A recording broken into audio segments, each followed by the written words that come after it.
오늘은 갈라디아서 5장 1절에서 12절 말씀을 가지고 자유자로 굳게 서라 하는 제목으로 말씀을 나누고자 합니다. 지난주 말씀에서는 하갈의 아들과 사라의 아들을 비교했습니다. 우리는 종의 아들이 아니라 자유를 가진 여자의 아들이라는 것이었습니다. 우리는 율법의 종이 아니라 그리스도 안에서 자유를 누리고 있는 하나님의 상속자라는 것이었습니다. 오늘 말씀은 먼저 자유자로 살아야 하는 이유와 함께 다시는 종이 되지 말라는 명령으로 시작합니다. 이어서 보여주는 두 가지 비교는 무엇이 하나님 안에서 진정한 자유인가를 선명하게 보여줍니다. 첫 번째 비교는 갈라디아 교인들과 바울의 일행을 비교한 것이고요. 두 번째 비교는 거짓 교사와 바울을 비교한 것입니다. 이 두 가지 비교를 살펴보면서 하나님 안에서 참 자유가 무엇인지 알아보는 시간을 갖도록 하겠습니다. 첫 번째 1절은 주장과 명령으로 되어 있는데요. 1절을 두 부분으로 나눌 수 있습니다. 앞부분은 주장이고 뒷부분은 주장에 따른 명령입니다. 이 1절은 오늘 말씀 전체를 요약하는 주제 문장입니다. 1절의 첫 번째 부분은 그리스도께서 우리를 해방시켜 주셔서 자유를 누리게 하셨다는 것입니다. 이 자유는 율법으로부터의 자유입니다. 마태복음 11장 28절에 보면 예수께서 수고하고 무거운 짐진 사람은 다 내게로 오너라. 내가 너희를 쉬게 하겠다 라고 하셨습니다.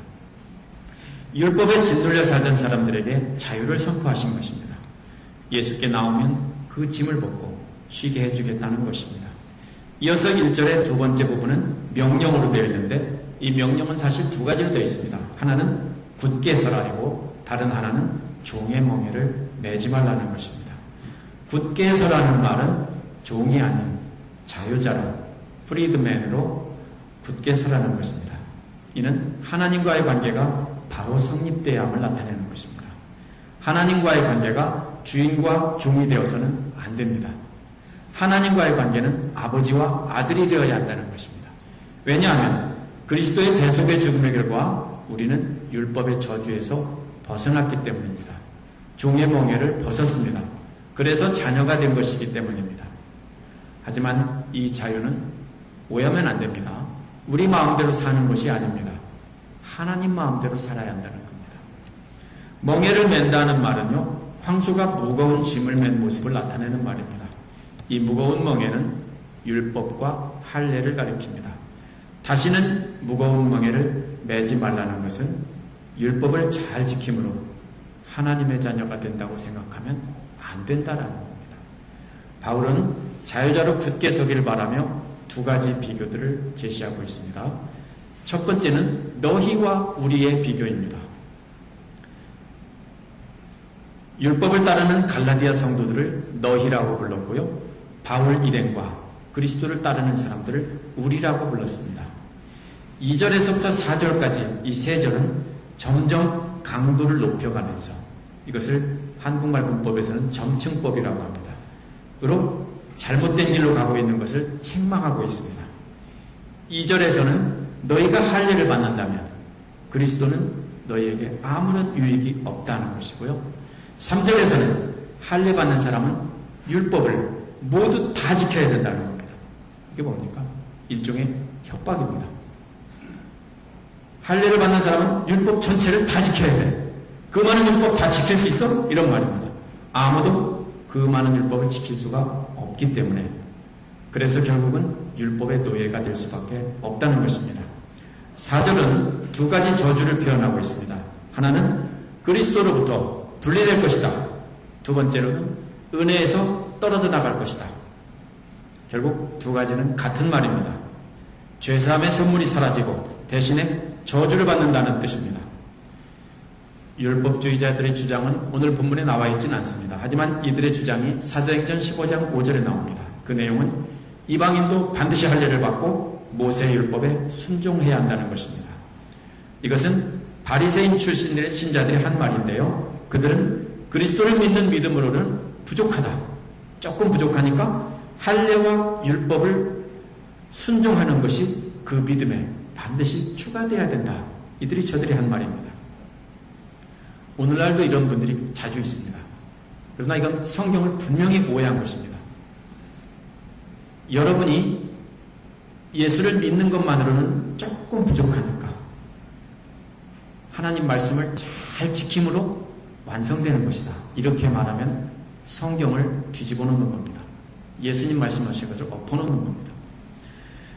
자, 이는 무슨 뜻이냐면요. 그리스도가 시작한 것을 모세가 완성하게 해야 한다 하는 말과 마찬가지입니다. 갈라디아 교인들도 그리스도를 믿으면서 율법과 할례를 추가하려고 했습니다. 이것이 바로 갈라디아 교인들의 현재 상태입니다. 이것이 바로 너희입니다. 너희는 현재 이런 상태다 하는 것입니다. 이어서 5절, 6절은 바울은 너희에서 우리로 전환하고 있습니다. 이제 우리라고 말한 것은 자신과 그리스도를 따르는 사람들이 진정한 하나님의 자녀이고 자유자라는 것을 선포하고 있는 것입니다. 우리를 말하면서 강조하는 점은 두 가지입니다. 첫째로 5절에서는 우리가 기다리는 믿음에 대해서 강조하고 있습니다. 기다린다는 말은 미래에 이루어질 의를 말하는 것입니다. 이는 장차 주님 오실 날 우리가 영광스러운 목을 입을 영화를 가리키는 말입니다. 우리는 최종적인 구원인 영화를 소망하고 있습니다. 그런데 우리가 기다리는 영화는 믿음으로 값없이 받는다는 것입니다. 이것이 우리가 기다리고 있는 것입니다. 여러분 모두도 이렇게 영광스러운 몸을 기다리고 있는 것입니다. 두 번째 6절에서는 그리스도 안에서 믿음뿐이라는 것을 강조하고 있습니다. 할례를 받으나 안 받으나 구원과는 아무 상관이 없다는 것입니다. 진정한 자유자인 우리는 할례로 구원받는 것이 아니라 믿음으로 구원받는다는 것입니다. 자, 여기서 한 가지 질문이 듭니다. 그렇다면 율법을 지키지 않아도 된다는 말입니까? 다시 말하면 구약 성경이 나온 말씀을 안 지켜도 된다는 말입니까? 절대로 그렇지 않습니다. 5절을 자세히 보면 답이 나와 있습니다. 성령을 힘입어서 또 믿음으로 이 두 단어가 있습니다. 성령을 힘입어서라는 말은요, 성령을 통해서라는 말입니다. 이 두 단어가 질문에 답을 주는데요. 크리스찬은 믿음의 삶을 살 뿐 아니라 성령 안에서도 살아야 한다는 것입니다. 6절에 보면 믿음이 사랑을 통해서 일한다라고 했는데 성령이 우리로 하여금 사랑의 선행을 하게 한다라는 것입니다.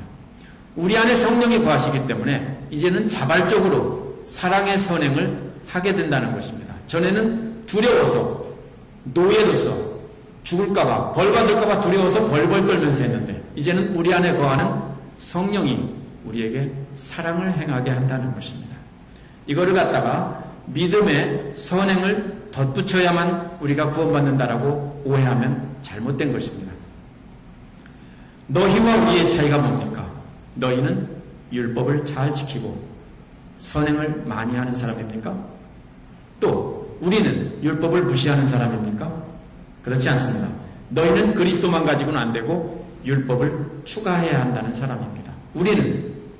이들은 율법이 두려워서 억지로 지키는 사람들이기 때문에 종이라고 부르는 겁니다. 이에 반해서 우리는 예수 그리스도를 믿음으로 구원받는 사람입니다. 또 우리 안에 역사하시는 성령에 의해서 사랑을 자발적으로 행하는 사람입니다. 이것이 너희와 우리의 차이입니다. 너희가 되겠습니까? 우리가 되겠습니까? 첫 번째 비교를 통해서 강조하고 있는 것은 우리는 완전한 자유다. 아무렇게나 해도 된다는 뜻이 아닙니다. 죄의 노예에서 해방이 돼서 이제는 하나님에게 매여 있다는 것입니다. 하나님께 매여 있는 사람이 진정한 자유인이라는 것입니다. 오해하면 안 됩니다. 자유가 아무렇게나 해도 되는 것이 아니라 전에는 율법의 노예로 살던 것을 이제는 하나님 뜻대로 하나님께 매여서 사는 것입니다. 그것이 진정한 자유인인 것입니다. 세 번째로 보면은 거짓 교사와 바울을 비교하고 있습니다. 7절부터 12절까지 he and I입니다. 두 번째 비교는 그와 나인데요. 그는 거짓 교사이고 나는 바울입니다. 거짓 교사들은 믿는 자들을 핍박하는 자들입니다. 하지만 나는 바울은 핍박을 당하는 자입니다. 핍박을 받으며 복음을 전하는 사람입니다. 바울은 거짓 교사를 방해하는 자라고 비유하고 있습니다. 7절은 신앙인들의 삶을 올림픽 경기장에서 달리게 하는 육상 선수의 모습에 비교하고 있습니다. 여기서 비유로 말하는 달리기는 단거리 달리기가 아니고 1000m 달리기나 마라톤 같은 장거리 경주를 말하는 것입니다. 이러한 달리기는 정말 힘든 일입니다. 육상 선수는 이렇게 힘든 경주를 위해서 힘든 훈련을 해야 됩니다. 경기에 임해서는 최선을 다해야 합니다. 이처럼 신앙생활도 하나님께 매여있는 삶은 쉬운 것이 아니라는 겁니다. 힘들게 훈련을 해야 된다는 거예요. 하지만 육상 선수가 억지로 누가 시켜서 하는 게 아니라 무엇을 위해서 합니까? 메달을 따기 위해서 자발적으로 열심히 하는 것처럼 우리는 하나님께 상 받기 위해서 우리는 자발적으로 훈련하는 것입니다. 이것이 바로 하나님께 매여있는 자유인의 삶입니다. 상 받기 위해서 스스로 참고 견디는 것입니다. 이것이 진정한 자유인 것입니다. 이것은 믿는 자들의 자유가 무엇인지 알려줍니다. 신앙이란 단순히 진리를 믿기만 하는 것이 아닙니다. 이것은 크게 잘못된 신앙입니다. 믿기만 하면 된다. 아닙니다. 도덕적으로 바르게 사는 것도 아닙니다. 믿는 자들의 자유란 마음대로 하는 것이 아닙니다. 우리의 자유란 하나님 앞에 영광을 생각하며 진리에 복종하는 것입니다. 복종한다는 말은 그 믿음을 행동에 옮긴다는 말입니다. 고대의 육상 경기는 오늘날처럼 타원형의 트랙이 아니고 반환점을 돌아오는 것이었습니다. 일정한 거리를 정해놓고 달려서 돌아오는 것입니다. 처음에 갈라디아 교인들은 달리기를 잘 해왔다고 했습니다. 반환점을 돌아서 결승점을 향해서 달리고 있습니다. 조금 있으면 결승점에 다다르는데 누군가가 트랙 안에다가 방해물을 던진 겁니다. 오늘날 말하면 허들 같은 것을 던졌습니다. 그리고 소리칩니다. 옆에서 야, 그 트랙에 있는 허들도 반드시 넘어야만 네가 금메달을 받는 거야. 허들 안 넘으면 무효야. 이렇게 소리치고 있는 겁니다. 갑자기 트랙에다 허들을 던져놓고서.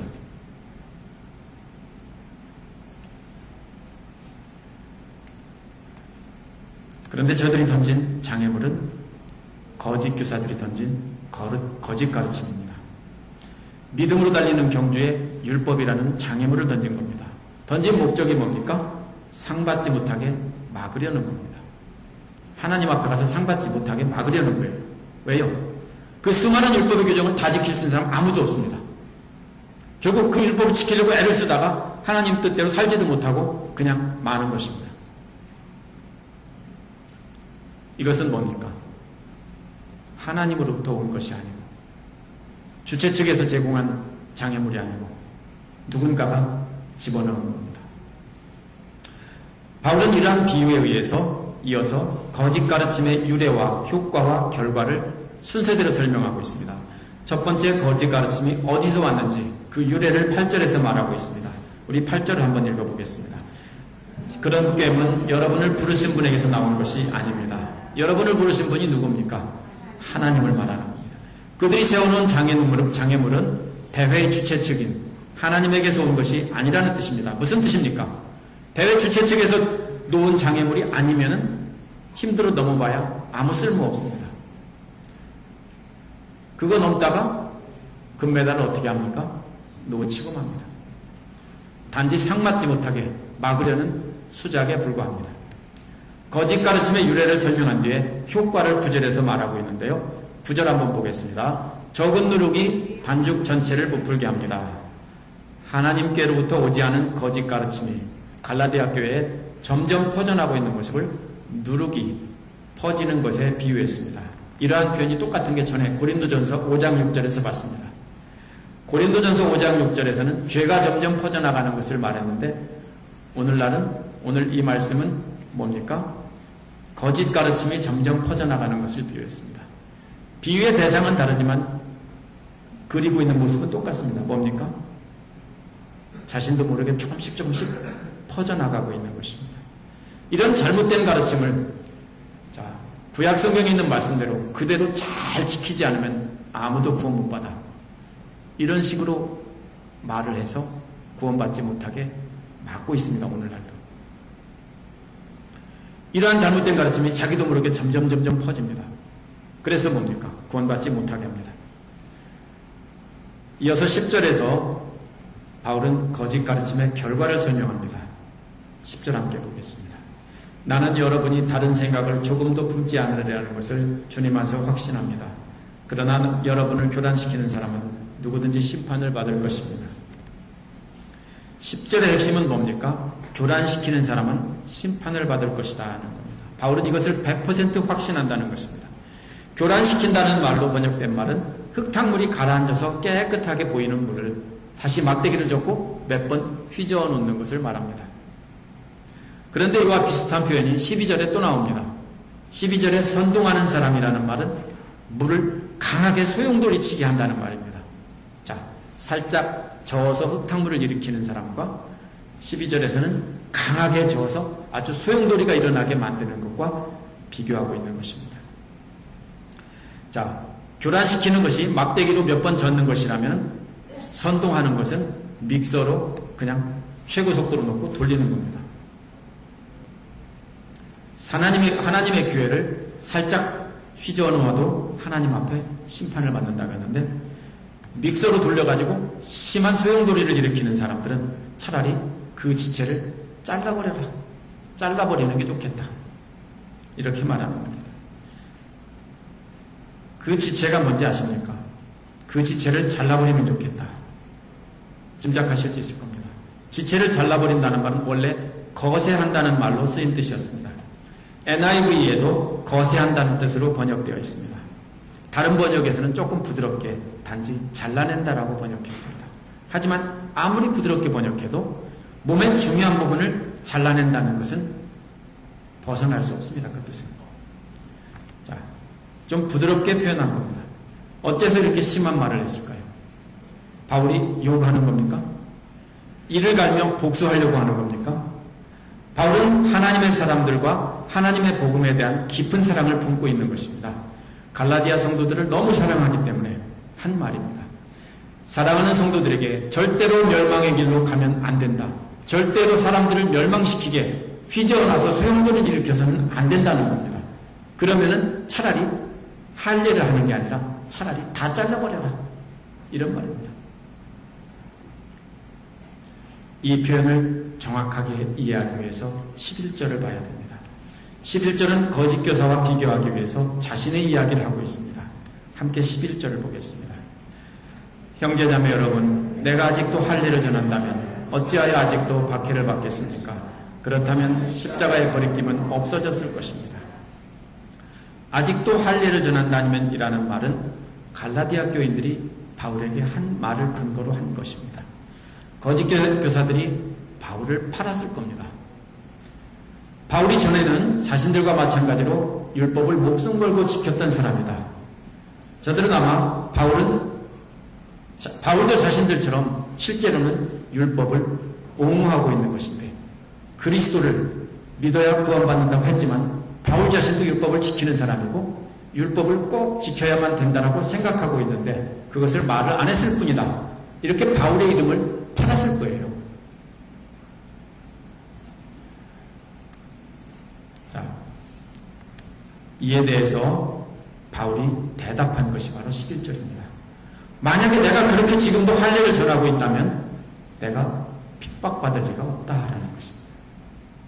만약 그렇게 전했다면 바울이 전하는 십자가 때문에 바울을 죽이려고 할 리가 없다라는 것입니다. 바울은 너희들이 십자가에 달아 죽인 예수가 하나님의 아들이다. 그리고 하나님이다 라고 외친 겁니다. 이는 너희들이 하나님을 죽인 범인이다 라고 소리쳤습니다. 그랬기 때문에 죽이려고 이를 갈았던 겁니다. 따라서 바울이 저들에게 핍박받은 것은 바로 할례를 전하지 않았다는 것이 분명하다는 증거라는 것입니다. 갈라디아 성도들이 할례 받고 율법으로 돌아간 이유가 뭘까요? 11절이 답입니다. 핍박받을 것이 두려워서입니다. 바울이 그런데 나는 어떻다는 겁니까? 엄청난 핍박을 받고 견디고 있다라는 겁니다. 오늘 본문 10절에서 12절을 잘 보시기 바랍니다. 10절에서는 교란시키는 사람은 심판을 받을 것이라고 했습니다.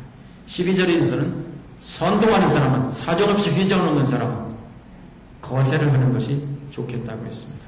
그 사이에 나는 이렇게 핍박받고 있다 라는 이야기를 하고 있습니다. 무슨 뜻이겠습니까? 갈라디아 사람들은 핍박이 두려워서 할례를 받고 율법도 함께 지키려고 했던 겁니다. 그런데 핍박하는 사람들은 하나님의 심판을 받을 것이라는 겁니다. 저들이 받을 심판이 무섭기에 차라리 잘라버리는 것이 나을 것이라는 경고를 한 것입니다. 저들은 하나님 앞에서 심판을 받을 것입니다. 그런데 우리는 상을 받을 것입니다. 우리는 심판이 두렵지 않습니다. 우리는 상을 받을 것이기 때문입니다. 저들이 받을 심판이 엄중한 것이기 때문에 그런 사람들은 차라리 잘라버리는 게 낫겠다라는 것입니다. 할례라는 말은 cut around라는 뜻입니다. 원래 문자적으로. 저들은 갈라디아 성도들에게 괜찮아. 둘레 조금만 떼내면 돼. 라고 속삭였을 겁니다. 아무 문제 없어. 둘레 조금만 떼내면 돼. 바울은 cut off라는 말을 썼습니다. 둘레 조금만 떼는 게 아니라 아예 싹 떼버려. 그게 차라리 나아. 뭐보다는 지옥 가고 하나님 앞에 멸망하는 것보다는 차라리 통째로 떼버리는 게 낫겠다.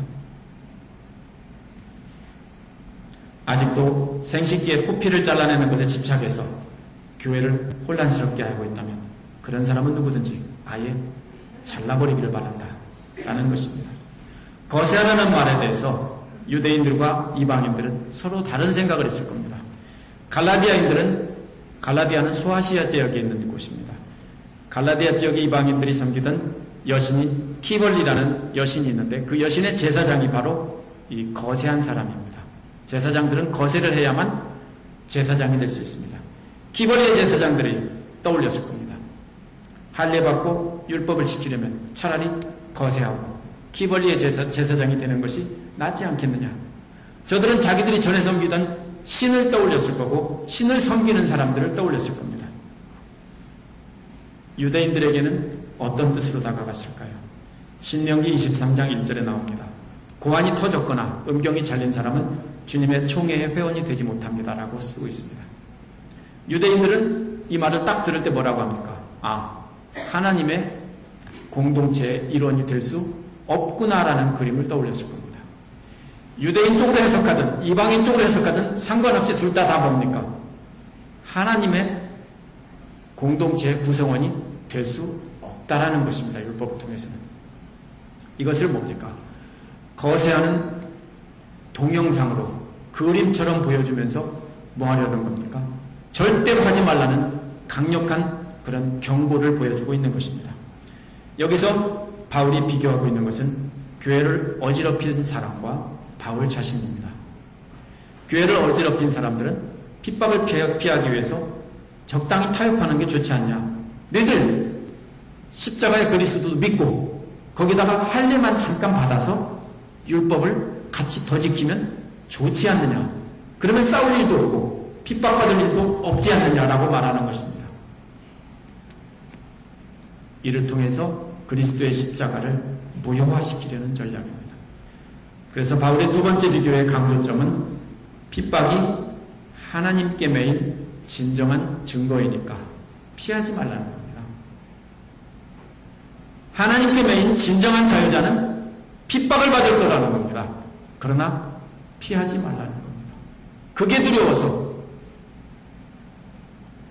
피한다면 완전히 멸망할 것이다 라는 것입니다. 오늘 말씀의 결론을 맺습니다. 바울이 말한 우리와 너희의 차이가 무엇입니까? 너희는 율법이 두려워서 벌벌 떨며 억지로 지키던 사람들입니다. 그러기에 종이라고 하고 있는 것입니다. 하지만 바울이 우리라고 부르는 사람들은 억지로가 아니라 우리 안에 역사하시는 성령에 사로잡혀서 자발적으로 행하던 사람들입니다. 그러기에 자유자라고 부르는 것입니다. 바울이 말하는 종살이라는 말은 마치 집을 나와서 폭력배의 지배를 받는 청소년과 같습니다. 물건을 팔아오려면 시키면 지하철이나 사람 많이 모인 곳에 가서 팔아야 하고 판도는 다 폭력배에게 줘야 합니다. 폭력배에게 충성하는 것은 무엇 때문입니까? 두려움 때문입니다. 이와는 반대로 바울이 말하는 우리는 마치 아버지와 함께 살고 있는 청소년과 같습니다. 아버지와 함께 사는 아이는 완전한 자유가 아닙니다. 아버지께 매여 있습니다. 아버지가 통행금지 시간을 정해주면 지켜야 합니다. 전화를 받을 때 누구한테 전화 왔느냐라고 물어보면 대답을 해줘야 됩니다. 외출할 때 어디로 가는지, 언제 올 건지, 누구와 함께 가는지 물어보면 대답을 해야 됩니다. 참 귀찮습니다. 인터넷이나 컴퓨터 게임 많이 하면 그만하라고 잔소리합니다. 하지만 아이에게는 폭력배에게 매여있는 아이와는 달리 두려움이 없습니다. 아버지와 함께 있는 아이는 아버지가 잔소리해도 그것이 두려움이 아닙니다. 자유자가 되라는 말은 이처럼 폭력배에게서 탈출해서 아버지에게로 돌아오라는 것입니다. 여러분들이 율법을 잘 지키고 구약성경에 있는 말씀 하나하나를 여러분들이 착한 일 많이 해서 구원받는다는 것은 마치 폭력배의 폭력과도 같습니다. 어떻게 보면 두 가지가 똑같다고 할지도 모릅니다. 그렇죠? 여러분은 하나님에 매여 있다고 해서 완전한 자유가 아닙니다. 폭력배의 지배를 받던 것을 아버지의 지배를 받는 것 뿐입니다. 그것이 바로 우리가 누리는 자유입니다.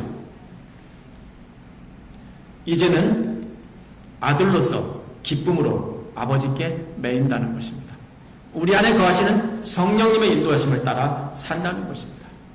또 바울이 말하는 나와 그와 나의 차이가 뭡니까? 그는 핍박을 피하기 위해서 타협하는 사람입니다. 타협하지 않은 사람입니다.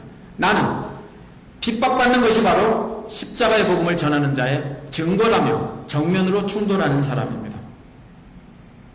이는 우리가 성령님께 사로잡혀서 아버지께 순종하는 삶이 핍박받는 삶이라는 것을 나타냅니다. 우리는 핍박을 피하기 위해서 십자가의 그리스도를 내려놓고 사람들에게 좋게 보이는 삶을 살아서는 안 됩니다. 우리가 가는 길은 주님의 뒤를 따라가는 길입니다. 우리는 전에 모두 벌받을까봐 두려워하던 종이었습니다. 하지만 이제는 성령님께 사로잡혀 매여있게 되었습니다. 하지만 이제는 차이가 뭡니까? 두려움이 없습니다. 이제는 기쁨으로 순종합니다. 하나님께 순종해서 십자가의 주님을 따라가다 보면 당연히 주님처럼 핍박을 받게 됩니다. 우리가 신앙생활 하다 보면 그런 유혹을 받습니다. 왜 튀냐? 튀지 말고 좀 점잖게 예수 믿지. 잘못된 말이에요. 우리는요, 튀어야 돼요. 예수 믿는 사람을 드러내야 돼요. 그리고 복음을 증거하는 삶을 살다 보면 어떻게 됩니까? 항상 직접 핍박은 안 해도요, 간접적인 핍박을 받습니다. 하지만 그것이 바로 뭐예요? 하나님의 자녀이고 자유자의 증거라는 거예요. 그래서 우리는 두려워하지 말고 견뎌내면서 십자가를 증거하는 삶을 살아야 합니다. 이 길이 바로 하나님의 상속자인 자유자가 걸을 길입니다. 핍박을 견디며 하나님께 매여 사는 삶이 진정한 자유자로 굳게 서는 길입니다. 함께 기도하겠습니다.